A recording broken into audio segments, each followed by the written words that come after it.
सारे फ़ायदे कि अगर किसी को सिर्फ पाइथन आती है, जो कि हम सबको यहाँ पे आती है, हमने शुरू में पाइथन ही पढ़ी थी, और जिसको पाइथन आती है वो इजीली जो है वो इसके कॉन्सेप्ट को, इसके सिंटैक्स को बल्कि इजीली लिख सकता है, समझ सकता है।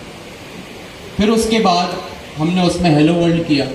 हेलो वर्ल्ड के बाद जब थोड़ी सी कहानी आगे बढ़ी तो हमने वर्चुअल एनवायरनमेंट्स को क्रिएट किया और देखा कि वो क्यों ज़रूरी है। फिर उसके बाद हमारी कहानी पहुंची बहुत ही एक गेम चेंजिंग कॉन्सेप्ट के ऊपर, जो कि था फंक्शन कॉलिंग। हमने देखा कि लार्ज लैंग्वेज मॉडल किस तरह से जो है वो millions and billions of parameters of data पे ट्रेन तो होता है, बट उसकी रिस्ट्रिक्शन ये होती है कि वो पर्सनलाइज्ड डाटा और रियल टाइम डाटा पे काम नहीं कर सकता।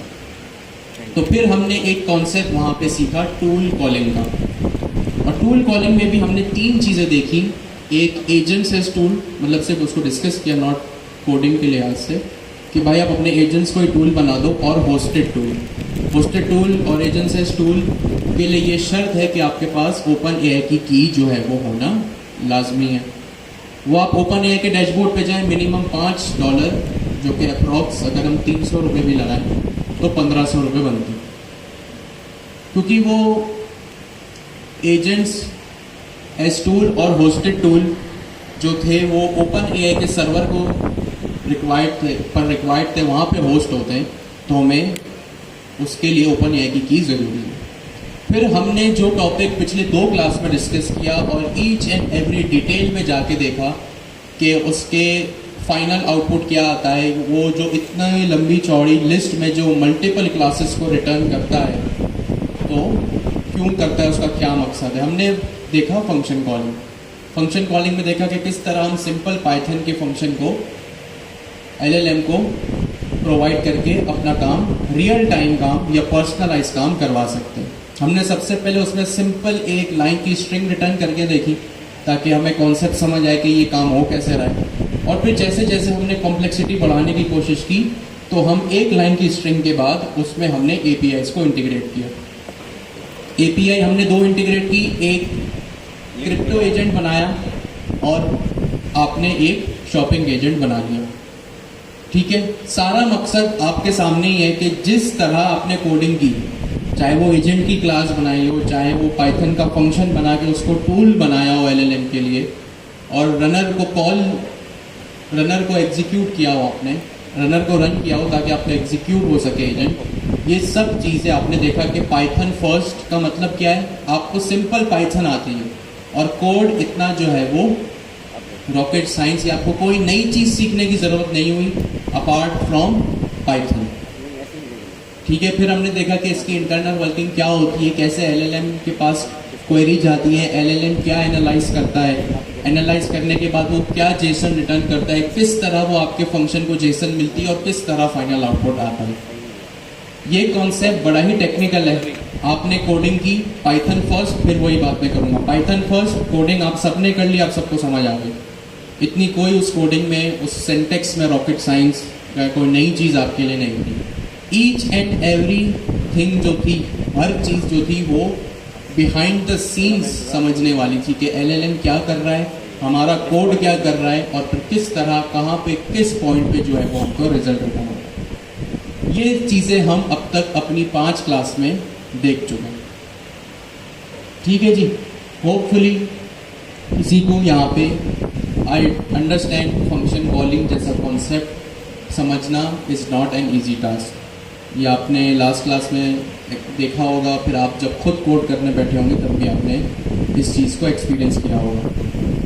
बस शर्त यही है कि आप इसको जो है वो रोज़ाना की बेस पे प्रैक्टिस करते रहिए। रोज़ाना की बेस पे एक एक्सरसाइज खुद अपने फेवरेट एलएलएम से, अपने फेवरेट एआई मॉडल से, चाहे वो चैट जीपीटी हो, क्लाउड हो, जेमिनी हो, उससे जनरेट करवाएं एक एक्सरसाइज, और कुछ भी जो है वो अपने आप को चैलेंज दें। जैसे जैसे दिन जाते रहे अपनी कॉम्प्लेक्सिटी को बढ़ाते रहें। सपोज आपने 2 दिन में 2 चैलेंज किए, अब अपने पास कोई ऐसा टास्क रखें जिसमें थोड़ी कॉम्प्लेक्सिटी ज़्यादा हो, जिसमें आपको करने में 2-3 दिन भी लगे, आप एरर में भी फंसे, आपकी नींदें भी आराम हो। इसी तरह कॉन्सेप्ट है। अच्छा, ये करने को मैं क्यों कह रहा हूँ, क्यों मैंने 2 क्लास फंक्शन कॉल पे लगाई और क्यों इसकी कॉम्प्लेक्सिटी को मैं जब मैंने एक स्ट्रिंग रिटर्न कराई और फिर उसको मैं एपीआई तक ले गया और क्यों जो है वो मैंने जब आपको लास्ट क्लास में जो रिजल्ट डॉट न्यू आइटम्स की जो की थी उसको मैंने एक लंबी चौड़ी जो लिस्ट आती है हमारे पास क्लासेस की उसको मैंने क्यों दिखाया। एक तो जाहिर सी बात है हम पढ़ाई कर रहे हैं ऑफकोर्स, तो दूसरी चीज़ ये समझना बड़ा ज़रूरी है। फिर हमने लास्ट क्लास में कुछ एक्सरसाइज भी की कि 2-3 टूल अगर एक ही प्रॉम्प्ट में कॉल होते हो तो एलएलएम क्या करेंगे। सारा जो फोकस मेरा है या जो मैं चाह रहा हूँ जो आप भी फोकस करें वो सर जिया के क्विज की तैयारी है। अब वो क्विज आजकल में नहीं हो रहे, वो जब भी होंगे 2, 3, 4, 5 हफ्ते बाद आपको बता दिया जाएगा। वो क्विज की तैयारी कराना और आपको ये वेकअप कॉल देना, आपको झिंझोड़ना कि भाई सर जिया के क्विज किस तरह के होते हैं। देखिए सर जिया के क्विज आपने आज तक गवर्नर हाउस में जितने भी क्विज अटेंड किए ओके फाइन, लेकिन अब जो आप लोग क्विज अटेंड करेंगे ना वो खुद सर जिया का बनाया होगा। अब सर जिया के क्विज कैसे होते हैं, वो ऐसे नहीं होते कि भाई व्हाट इज एसिंक्रोनस या कोई भी फिल इन द ब्लैंक और नीचे 4 ऑप्शन है, आपने सोचा यार ये लगा दूंगा और आपकी अच्छे मार्क्स आ गए। नहीं, ये इतना स्ट्रेट फॉरवर्ड सर जिया का क्विज नहीं होगा। ये जो मैंने आपको लास्ट क्लास में जो कुछ एक्सरसाइज परफॉर्म कराई ना, आप लोगों के साथ थोड़ी डिस्कशन की कि भाई एक प्रॉम्प्ट में 3-3 चीज़ें मैंने पास की कि भाई अलग अलग टूल एलएलएम क्या कॉल करते हैं क्या नहीं करता है। ये जो हमने बिहेवियर देखा ना एलएलएम का कि वो क्या कर सकते हैं क्या नहीं कर सकते, इट मीन्स आप लोगों की अंडरस्टैंडिंग मैंने टेस्ट की और जाहिर सी बात है आप लोगों ने मुझे जवाब दिया, बहुत अच्छी चीज़ है। मेजॉरिटी ने जो भी सवालों के जवाब दिए बड़े सही दिए। तो सर जिया के क्विज जो होते हैं ना भाई वो अंडरस्टैंडिंग के ऊपर होते हैं। अगर आप एजेंट्स एसडीके की डॉक्यूमेंटेशन को घोल कर भी पी जाएंगे ना पानी में तो भी मुश्किल है कि आप सर के क्विज में बहुत अच्छा परफॉर्म करें, क्योंकि हर चीज डॉक्यूमेंटेशन में नहीं लिखी हुई। आई रिपीट्स माय वर्ड अगेन, हर चीज डॉक्यूमेंटेशन में नहीं लिखी हुई। भाई बिहेवियर क्या होगा एलएलएम का, एलएलएम किस तरह से रिस्पॉन्ड करेगा, क्या एलएलएम कंफ्यूजिंग मोड में है या एकदम क्लियर है आपकी बातों को कैच करने में, ये डॉक्यूमेंटेशन में नहीं लिखा हुआ। दुनिया की किसी डॉक्यूमेंटेशन में आपको ये चीज़ नहीं मिलेगी। ये सिर्फ और सिर्फ आपको उस वक्त पता चलेगा जब आप जो है वो खुद अपने हाथों से कोड लिखेंगे और लार्ज लैंग्वेज मॉडल के अपनी एप्लीकेशन के बिहेवियर को ऑब्जर्व करेंगे। जब तक आप ये काम नहीं करेंगे आप सर जिया का क्विज अटेम्प्ट नहीं कर सकते, क्योंकि सर जिया जब भी क्विज देते हैं उनका ये मकसद होता ही नहीं है यार कि बच्चा मेरा क्विज पास करे। मतलब उनकी सिर्फ ये थिंकिंग थॉट नहीं है कि भाई मेरा क्विज पास कर लो बाकी आगे जो करना है। सर जिया की हमेशा ये थिंकिंग होती है कि भाई अगर एक बच्चा मेरे पास आया है तो उसका आखिरी रियल वर्ल्ड टारगेट क्या होगा। अब सर जिया के क्विज में बहुत सी चीज़ें ऐसी आती हैं जो आपको रियल वर्ल्ड एप्लीकेशन में फेस करनी है। अब जैसे सपोज करें हमने एक एपीआई कॉल की, सही है, एक रियल वर्ल्ड एग्जांपल है जो सर जिया के क्विज में आपको मिलेगा। अभी जो आएगा वो नहीं जो हर चाहे वो पाइथन का क्विज लो, वो एजेंट्स एसडीके का, वो नेक्स्ट जेएस का, वो टाइपस्क्रिप्ट का। अब जैसे एक रियल वर्ल्ड एग्जांपल सर जिया के क्विज में क्या आ सकती है, सपोज हमने एपीआई कॉल की, वो क्रिप्टो एजेंट बनाया, शॉपिंग एजेंट बनाया, स्ट्रेट फॉरवर्ड था, आपने एपीआई लगा, रिस्पॉन्स गेट किया, रिटर्न करवा दिया। अब एपीआई का क्या मतलब है, किसी दूसरे सर्वर से रिस्पॉन्स आ रहा है। अब अगर रिस्पॉन्स आने में टाइम भी लग सकता है, हो सकता है वो एपीआई क्रैश कर जाए, वो एपीआई टाइम आउट हो जाए। अब आपकी एप्लीकेशन में अगर किसी दूसरे की सर्वर की वजह से खराब एक्सपीरियंस यूजर को मिल रहा है तो बदनामी तो आपकी और आपकी एप्लीकेशन की हो रही है। इस सिनेरियो में आप क्या करेंगे, सर जिया के कुछ ऐसे होते, मे बी आप कोई fall back they they, may be आप कोई नोटिफिकेशन जारी कर दे कि भाई आपका रिस्पॉन्स जनरेट हो रहा है, once it's generated will get back. इस तरह की चीज़ें आप रियल वर्ल्ड में, आई अंडरस्टैंड, मुझे पता है यहाँ पे काफ़ी लोग जो है वो इंडस्ट्री में काम करने वाले बैठे हुए, उन्होंने ये चीज़ अपनी वेब एप्लीकेशन में फेस की होगी कि भाई जब एपीआई क्रैश हो जाती है, टाइम आउट हो जाती है, प्रोडक्शन पे थोड़ी आप ये चीज़ दिखा सकते हो कि यार मेरी एपीआई क्रैश हो गई। आपने कोई ना कोई चीज़ जो है वो फॉल बैक में या टाइम आउट अगर कुछ हो रहा है तो उसमें बतानी है।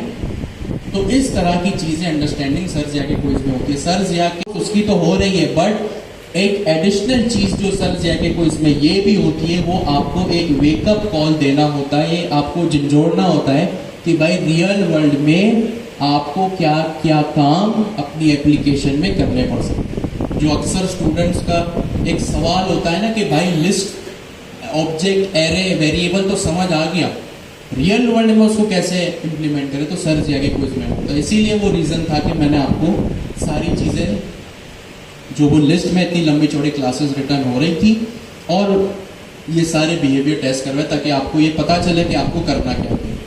कहीं आप से वो चीज़ आपके ब्लाइंड स्पॉट में ना हो कि यार ये तो हमें पता ही नहीं था।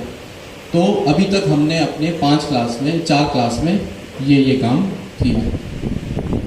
ठीक हो गया जी। आज का हमारा सबसे पहला टॉपिक है रनर। रनर अभी हमने देखा कि हमारे एजेंट्स को एग्जीक्यूट करने में जो क्लास यूज होती है, जो हमारे एजेंट्स को एग्जीक्यूट करने में हेल्प करता है, वो एक रनर की क्लास होती है। रनर की क्लास में हमारे पास 3 फंक्शंस होते हैं। आप गूगल में आए और लिखें एजेंट्स एसडीके रनर। मेरे पास ये चीज़ यहाँ पे है तो मैं डायरेक्टली यहीं पे आ जाता हूँ। ये देखिए साइड बार में क्या चीज़ है, डॉक्यूमेंटेशन वाले जगह पे रनर, रनिंग एजेंट्स। ठीक हो गया जी। यहाँ पे हमारे पास 3 चीज़ें हैं। स्ट्रीमिंग का होता है, रन सिंक का होता है। हमारे पास 3 फंक्शंस होते हैं, run, run sync, run stream. Run sync हम देख चुके हैं क्या होता है और क्यों होता है। हमारे साथ आज उमर भाई मौजूद है। ये आज हमें बताएंगे कि हमारे पास रन सिंक जो है वो क्या काम करता है। जी अस्सलाम वालेकुम। वालेकुम। अच्छा, मेरा नाम मोहम्मद उमर है और आप लोगों की तरह मैं भी GISE का स्टूडेंट हूँ। अच्छा, इसके अलावा मैं PISE में भी पढ़ता हूँ और लेवल 1 का क्विज़ मैंने दे दिया है और मुझे पता है क्विज़ किस तरीके का होगा सर जिया का। जब क्योंकि लेवल 1 का एग्ज़ाम देने के बाद ये आइडिया हो गया है कि लेवल 2 का क्विज़ कैसा होगा। शायद कुछ लोग मौजूद भी हों यहाँ पे जिन्होंने PISE में लेवल 1 का एग्ज़ाम दे दिया है, तो उनको ये आइडिया होगा। खैर, अच्छा, सबसे पहले तो मैं सर का शुक्रिया अदा करूँगा कि सर ने मुझे चांस दिया यहाँ पे। अच्छा, आज जो टॉपिक्स हैं पढ़ाने के वो है रनर। सबसे पहले हमें ये पता होना चाहिए कि रनर होता क्या है। हम एजेंट तो बना लेते हैं, एजेंट की क्लास को कॉल किया, उसके पैरामीटर्स दिए, नेम, इंस्ट्रक्शंस, मॉडल, ये जो भी उसके पैरामीटर्स हैं वो पैरामीटर्स देते हैं और एजेंट बन गया हमारा। ज़्यादा से ज़्यादा 4 लाइनों में, 5 लाइनों में, 6 लाइनों में हमारा एजेंट बन जाता है। लेकिन असल काम पता है क्या होता है? असल काम ये होता है कि उस एजेंट को चलाना, उस एजेंट को एग्जीक्यूट करना, और वो काम कर रहा होता है रनर। और रनर के कुछ मेथड्स होते हैं, क्लास मेथड्स हम उसको कहते हैं, फंक्शन भी कहते हैं, वो होते हैं जिनके थ्रू हम एजेंट को चला रहे होते हैं। और उसके अंदर बड़ा प्रोसेस है, एजेंट लूप होता है, काफ़ी सारी चीज़ें होती हैं, वो भी डिस्कस करेंगे अभी हम। लेकिन सबसे पहले हम ये देखते हैं कि एजेंट के 3 मेथड होते हैं जिनके थ्रू हम एजेंट को एग्जीक्यूट कर सकते हैं रनर के। सबसे पहला होता है रनर डॉट रन, दूसरा होता है रनर डॉट रन सिंक और तीसरा होता है रनर डॉट रन स्ट्रीम। जैसे कि सर ने बताया कि आप लोग पढ़ चुके हैं, रनर डॉट रन सिंक पढ़ चुके हैं, तो हम स्टार्ट करेंगे रनर डॉट रन से, थोड़ा सा ओवरव्यू लेंगे, उसके बाद कोड देखेंगे कोड के थ्रू। अच्छा, रनर डॉट रन क्या होता है? देखिए, रनर डॉट रन से स्टार्ट होते हैं मेथड्स। देखिए, रनर डॉट रन जो होता है ना वो सिंक्रोनसली चल रहा होता है। अच्छा, रनर डॉट रन जो होता है ना वो हमारे पास एसिंक्रोनसली चल रहा होता है हमारे पास। रनर डॉट रन सिंक हमारे पास सिंक्रोनसली चल रहा होता है और रनर डॉट रन स्ट्रीम जो होता है ना वो भी हमारे पास एसिंक्रोनसली चल रहा होता है। अच्छा, अब मैं बात कर रहा हूँ एसिंक्रोनस, सिंक्रोनस। पता है किसी को सिंक्रोनस और एसिंक्रोनस क्या होता है? टाइपस्क्रिप्ट में पढ़े होंगे आप लोगों ने, पाइथन में भी पढ़े होंगे।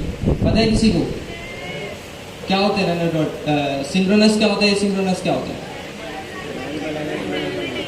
लाइन बाय लाइन चले और जो रुक के चले, बात हुई है। जैसे इसकी एग्जांपल ले लेते हैं हम, सिंक्रोनस और एसिंक्रोनस क्या होती है।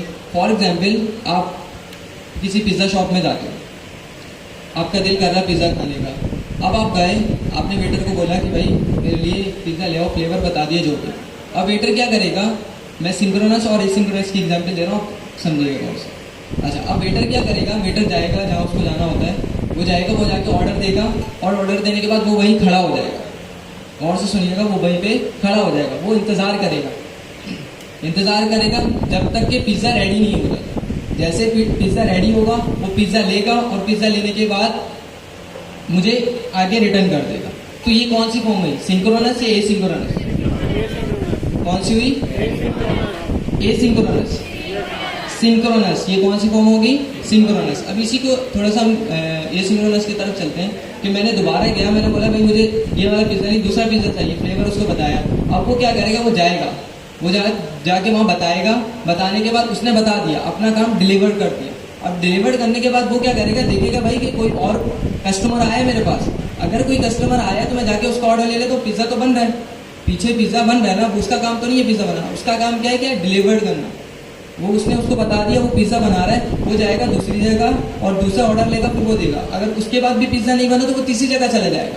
वो इंतज़ार नहीं करेगा कि मैं खड़ा रहूँ, पिज़्ज़ा बने, पिज़्ज़ा बनने के बाद मैं जाके दूँ, ऐसा इंतज़ार नहीं करेगा, वो आगे काम करता रहेगा। और ये कौन सी फॉर्म होगी हमारे पास? एसिंक्रोनस। तो चलिए, आप लोगों को इतना तो पता है कि सिंक्रोनस और एसिंक्रोनस क्या होता है, तो इस पर ज़्यादा टाइम वेस्ट नहीं करेंगे हम, डायरेक्ट हम चलते हैं run.runSync के ऊपर।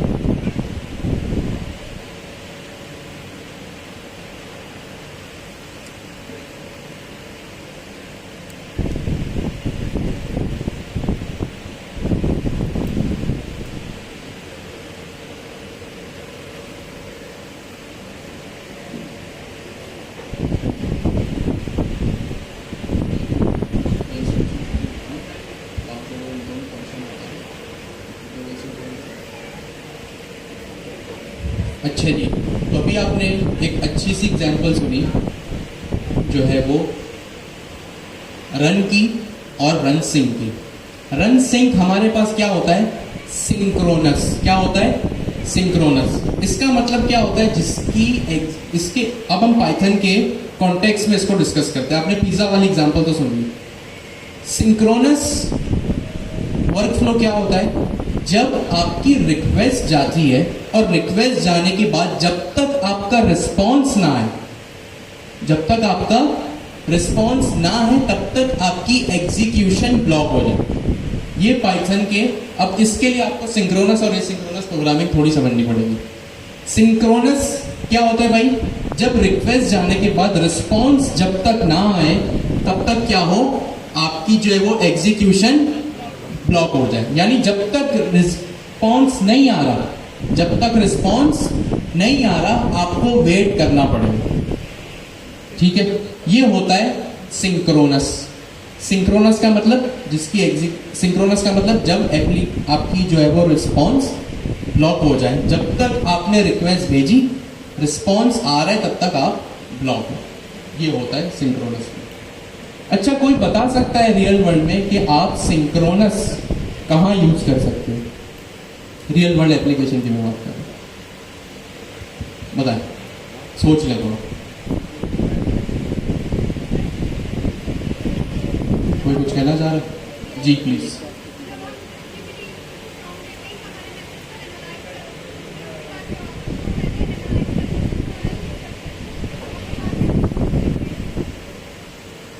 सही है। तो आपने अभी ये कहा कि आपने एक जीपीटी को मैसेज भेजा और उसके बाद you are waiting for the reply. ये हो गया सिंक्रोनस। ठीक है, कोई आप एक ऐसी रियल वर्ल्ड एप्लीकेशन बता सकती है या एग्जाम्पल बता सकती है जहां पे वेट करना बनता है आपको?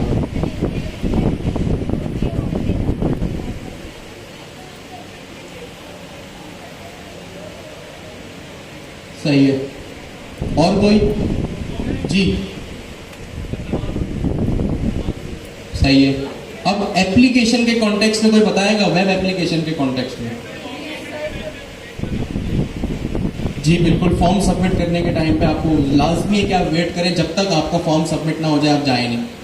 ठीक है, और कोई?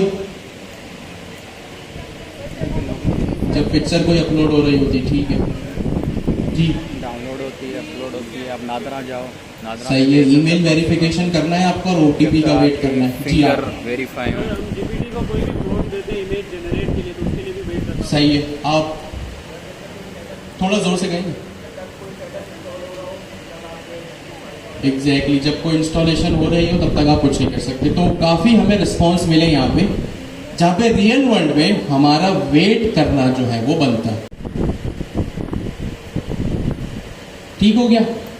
अच्छा जी, अब सपोज करें आपको एक डॉक्यूमेंट, एक फोल्डर है आपका, ठीक है, आप एक वेब एप्लीकेशन पे काम कर रहे हैं, आपका एक फोल्डर है जहाँ पे आपके डॉक्यूमेंट्स रखे हुए, हाइपोथेसिस आपने स्टोर करके रखे हुए।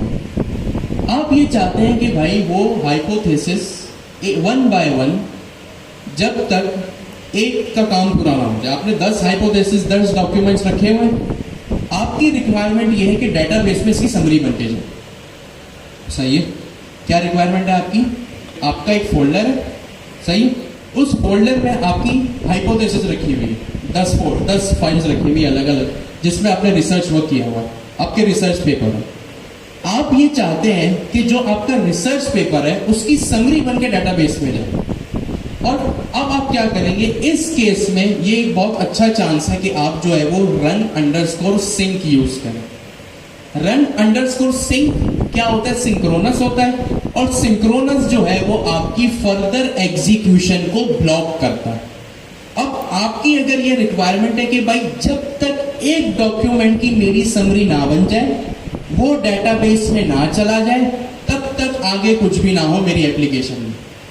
सपोज करें आपने एक एजेंट बनाया, अब ये चीज आपने ध्यान में रखनी है कि आपका एक फोल्डर है जिसमें 10 फाइल है, और उस 10 फाइल की अलग अलग समरी बना के आपको 10 मरतबा डेटाबेस में भेजना है। अब सपोज करें आपने ये किया कि आपका एक एजेंट है जो कि उस फोल्डर से एक एक फाइल को उठाता है, उसको रीड करता है और फिर उसकी समरी बनाता है। आई रिपीट, एक फोल्डर है उसमें 10 फाइल्स हैं। आप क्या चाहते हैं कि आपका एक एजेंट हो और उस एजेंट का काम ये हो कि वो एक एक फाइल को रिट्रीव करे, यानी पढ़े। वो काम आराम से हो सकता है। पाइथन में एक आपके पास फाइल हैंडलिंग का कॉन्सेप्ट है जिसमें आप अपनी फाइल को रीड करवा सकते हैं। बहुत आसान है, 4 लाइन का कोड। ठीक है, आप ये चाहते हैं कि आपका एजेंट उस पर्टिकुलर फाइल को पहले पढ़े, उसकी समरी बनाए और उसको डेटाबेस में भेजे। जब तक ये 3 स्टेप, ये 3 ऑपरेशन परफॉर्म नहीं हो जाते, तब तक आप चाहते हैं कि आगे किसी की समरी ना बने। जब तक पहला डॉक्यूमेंट की समरी बनके डेटाबेस में नहीं चली जाती, इंसर्ट हो जाती, आप आगे नहीं बढ़ सकते। तो ये एक आइडियल सिचुएशन है। अच्छा जी, ठीक है। जैसे सपोज करें, समझ आ गया, जिसकी जो है वो आपको आगे फर्दर एग्जीक्यूशन ब्लॉक करनी है। अब आपको ये चीज अपने जहन में रखनी है कि कौन सी ऐसी रिक्वायरमेंट है जिसमें आप चाहते हैं कि फर्दर एग्जीक्यूशन ब्लॉक होनी चाहिए और जिसमें फर्दर एग्जीक्यूशन ब्लॉक नहीं होनी चाहिए। सही है। अब जब आपके सामने कोई प्रॉब्लम स्टेटमेंट आए तो आप इस चीज को जहन में रखें। अच्छा जी, ये तो हमने पहले भी किया था। तो मीनवाइल क्या किया, उमर भाई ने कोड कर दिया हमारे लिए _run को। रन सिंक तो हमने देख लिया, तब इसकी एग्जाम्पल भी हमने देख ली। और अभी तक जो भी हमने क्लासेस में यूज किया वो रन सिंक ही किया है। तो आपके पास एक और एग्जाम्पल है, एक ट्रांसलेटर एजेंट है। जब तक आप चाह रहे कि एक ट्रांसलेशन नहीं आ जाए, सपोज आपने लिखा हेलो हाउ आर यू, आप चाहते कि भाई पहले इसका जो आउटपुट है वो स्पेनिश में आए, फिर फ्रेंच में आए, फिर अरेबिक में आए, फिर उर्दू में। तो ये आपकी जो है वो स्टेटमेंट हो सकती है, रिक्वायरमेंट हो सकती है। अच्छा, अब उमर भाई ने क्या किया है, जो है वो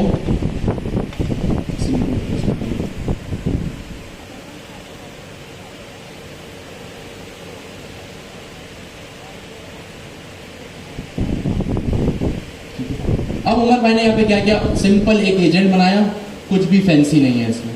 ठीक है, सिर्फ एक अदद एजेंट बना हुआ। और अब यहाँ पे जिस तरह हम run_sync को यूज करते थे, रन को यूज करना थोड़ा सा यहाँ पे मुख्तलिफ है। कॉन्सेप्ट वही है, बस यहाँ पे थोड़ा सा इन्होंने मुख्तलिफ काम किया।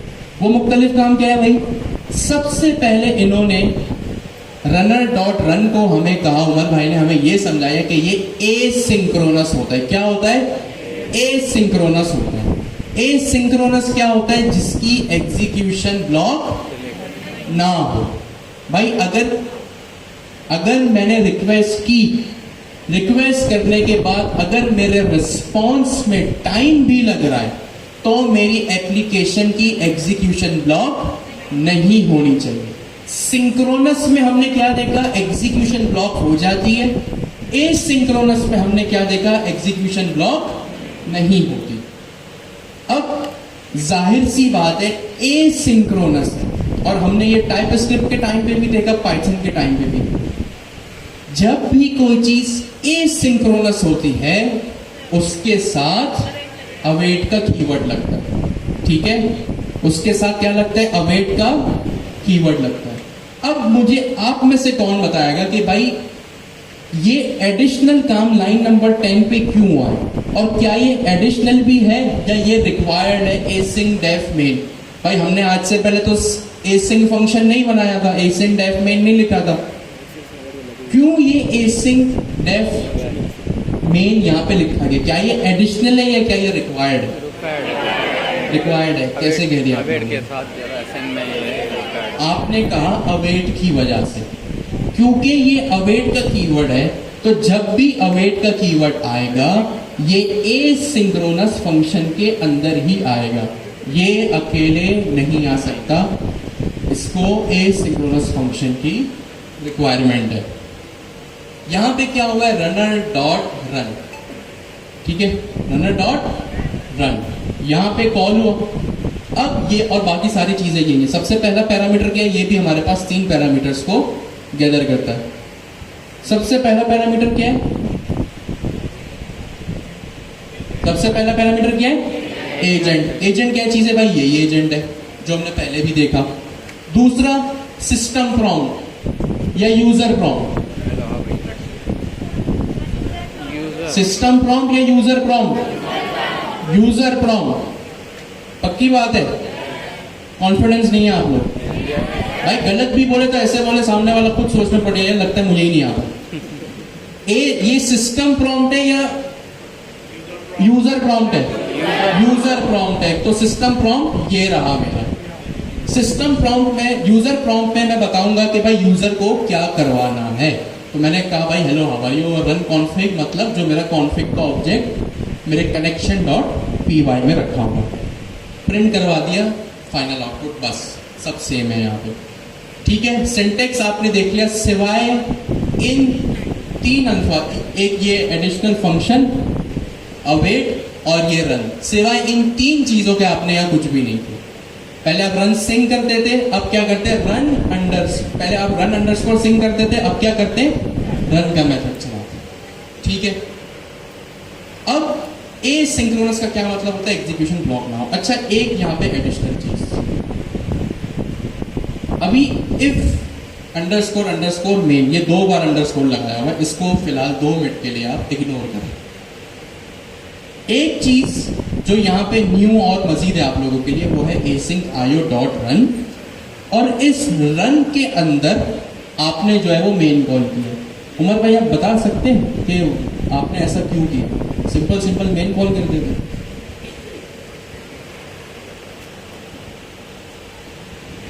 अच्छा देखें, यहाँ पे हमने कुछ नहीं किया। सबसे पहले हमने ये बोला कि नेम, हमें कहाँ से नेम देखना है, यहाँ से हमें देखना है, हम यहाँ से देखते हैं।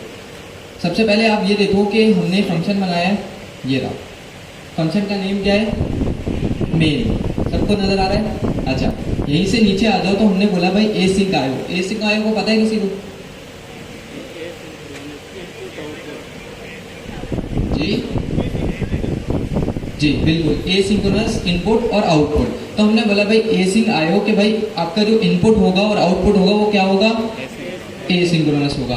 हमने बोला भाई डॉट रन, रन का मतलब क्या होता है, हम जो मेथड यूज कर रहे हैं, सही है। उसके बाद मैंने बोला रन को कॉल की, रन को कॉल करने के बाद उसके अंदर मैंने अपने फंक्शन को कॉल किया। कौन से फंक्शन को कॉल किया मैंने, ये वाला जो मैंने यहाँ पे एसिंक फंक्शन बनाया था, इसको मैंने उसके अंदर कॉल कर दिया। ठीक हो गया जी, बिल्कुल। अब आपने क्या किया, मेन को कॉल किया एसिंक आयो डॉट रन के अंदर। इसकी क्या जरूरत पड़ी भाई, और डिटेल में देखते हैं। इसकी जरूरत ये पड़ी कि हमारे पास ये एसिंक आयो सबसे पहले क्या है, लाइन नंबर 19 पे जो मैंने लिखा है, देखिए सबसे पहले है ना, मैंने इसको लाइन नंबर 1 पे इंपोर्ट भी किया। क्या किया है, इंपोर्ट किया, इसका मतलब ये एक मॉड्यूल है, ठीक है।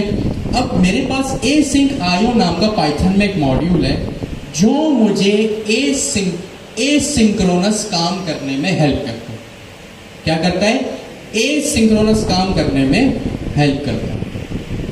अच्छा जी, नंबर 1 कि भाई जब भी आपको एसिंक्रोनस काम पाइथन में करवाना हो तो एक स्पेशल लाइब्रेरी भी मौजूद है। क्या कहा मैंने? एसिंक्रोनस काम जब भी आपको पाइथन में करवाना हो तो एक लाइब्रेरी भी मौजूद है जिसका नाम है एसिंक आईओ। एसिंक का मतलब एसिंक्रोनस, आई का मतलब इनपुट, ओ का मतलब output. Asynchronous input output dot run, ये रन इस लाइब्रेरी का एक मेथड है जो कि आपको